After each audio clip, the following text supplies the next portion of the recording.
What's up, guys? I'm Josh here, Vocalitis, here with Joe Bennett from MI40. Hey guys, it's Joe Bennett. I'm the training manager and facility manager here at MI40 Gym. Training with Josh here, and training with a guy you might know, Ben Pakulski. He's got some muscles on him, so. Yeah, so today we ended up hitting back here at the gym, and as you can see, Ben's right here. Joe's going to be in a little bit later, but we had a pretty good workout, pretty high volume, good amount of different exercises in there. Yeah, absolutely. A lot of times we just plan workouts. A lot of the volume is dictated by the size of the muscle group. So, back, legs tend to be able to take a little bit of a beating, tend to respond to a little bit more volume. You'll see Josh doing a dumbbell row here. So if anybody asks, we do the form a little bit different, or different than a lot of people do. So the main focus is whatever arm you're rowing with is just plant with that side leg. The reason we want to do this is we want to be able to impart as much force on the dumbbell as possible. So basically we want to put our center of mass right over top of the dumbbell. So if you do the other leg, lots of times you're just attempting to not rotate the entire motion. So it's a lot of obliques, a lot of back. So this way put most of our weight on the right leg and basically just allows you to kind of lean over top of the dumbbell and have your center of mass pretty much right over the dumbbell. And here, whenever we start with the dumbbell row, like Joe and Ben were showing me yesterday, because I was doing it a little bit differently, is you kind of want to start by engaging first with your lower lat, and then as you pull up, pull the dumbbell up towards your hip, and then kind of when you let it come down, let it come out a little bit in front of you, and allow a greater stretch and range of motion. Yeah, and you guys will see for the different exercises, that's a big theme throughout the workout, is a lot of people focus too much on moving the dumbbell, moving their hand, moving the weight. Where does that end up? And we tend to focus so much more on, what does the lat actually do, which is moves your upper arm and it moves your scapula. So a lot of the motions we focus on is literally where is your upper arm going, where is your elbow going, what is your scapula doing. So like Josh says, one of the most neglected things that people train for their lats is the fact that it depresses your shoulder, depresses your scapula and your entire shoulder girdle. So like Josh said, the first thing we focus on for any lat movement to engage it is to pull the lat down, and to pull everything down. So pull the elbow down, pull the scapula down, beating towards his hip, and then continuing to actually, adduct the upper arm, pull the arm into the body. As you see, Joe will be coming up next, right here. What's like a cue you use, Joe, whenever you do start with to kind of help like initiate that lower lat? Like, what's like a cue you use in your head? Probably the best cue is I just try and pull literally everything to the base of my hips. So, regardless, obviously the dumbbell is not going to get there, my elbow is not actually going to get there, but I just try and pull everything like towards the base of my hip. So I kind of just use that as a goal in my brain, and again, whether things actually get there or don't, that gets the focus of obviously, getting your upper arm pulling in towards your body, but it also gets the focus on pulling things down. So you even see as I'm finishing with some partials there, even though I'm not getting full range of motion, everything's still pulling in that direction. So it's still engaging by, again, pulling everything towards the hip, kind of that back and down type motion. So anything that can take your focus off of the dumbbell, off of the handle, off of the machine, and got focused more on, what the muscle group actually does, is going to help you engage your back that much more. And up next, we went into some underhand pulldowns using the mag grip variation. And on these, whenever we're focusing on letting the weight come back up, we were trying to really drive our elbows inward. Yeah, really the focus on that is and it's tough to see from this angle, but yeah, we had a bad angle. Yeah, when a lot of people are doing, pull downs, and especially, you want to think about everything lining up, with the direction the muscle fibers run. So if you think about, you're training your lower lat, all the way from where it inserts, it's very vertical, it's very straight up and down.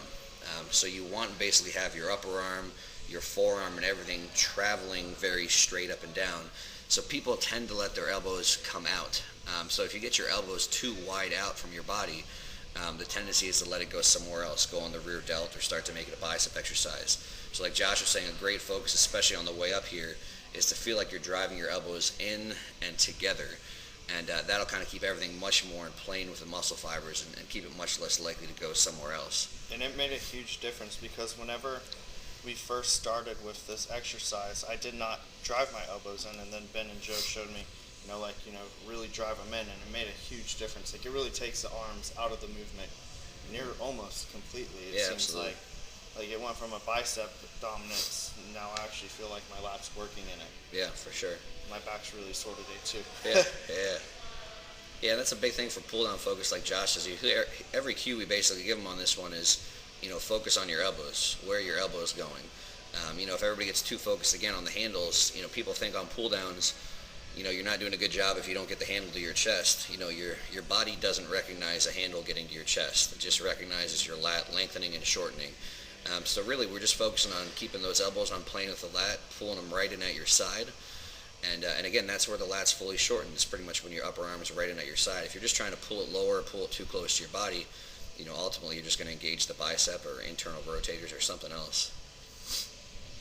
These were really good too that we did. I guess what they'd be called single arm pull downs. Yeah, like a single arm pull down variation, yeah. Yeah, really, really good. I've done these before on the cables, but not sitting on them like this.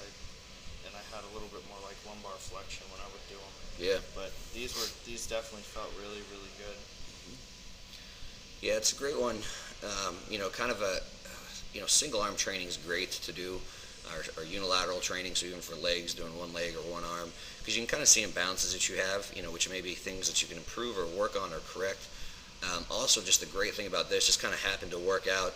Ben actually is the one that we started doing this. I want to say he discovered it. I'm sure some human beings done this before, but we did this a couple workouts a while back. And if you'll notice some of the angles, especially when Ben was going, we'll drive the elbow into the knee pad or the knee roller. And again, just really a great cue. Again, it's the reoccurring theme of the workout is not to focus on where the handles are going or whatever, focusing on the muscle and focusing on the elbow pad. So when we're really getting to that part, of your lat where you're the weakest, where it's fully shortened, then you actually have a pad to continue to drive into, really gets a stronger contraction than you could produce just kind of, on your own when you don't have, again, something to kind of cue and to drive into. And we went into some chest supported pull downs, which we started the first half of the set with our elbows whenever we're letting the weight come up in, and then we switched to more of just letting them flare out some and really just kind of cranking out the rest of the reps. Yeah. Really just getting in more volume, really. Yeah, and again, another good variation. Everything kind of has a purpose and a focus, so you'll tend to see we do a lot of stuff, whether it's rows or pull downs, with what I would consider kind of a neutral grip. And that really allows the most range of motion actually loaded for the lat. If you think that you can bring your lat your upper arm all the way up, your elbow all the way to your side, you can basically do a motion with 160 degrees of actual tension. Whereas a lot of people do wide stuff where they let their elbows flare out. The tendency is to just kind of hit a shorter range of motion. So we still hit that, but like Josh said, we did it kind of secondarily. So we did something first, kind of the elbows focusing on traveling a little closer to the body, and then fatigued it in a little bit shorter of a range of motion, letting the elbows flare out a little bit.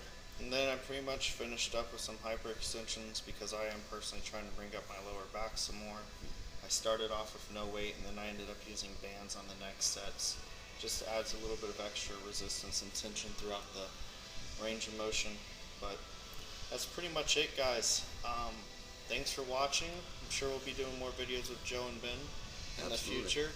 Definitely appreciate them helping out with everything.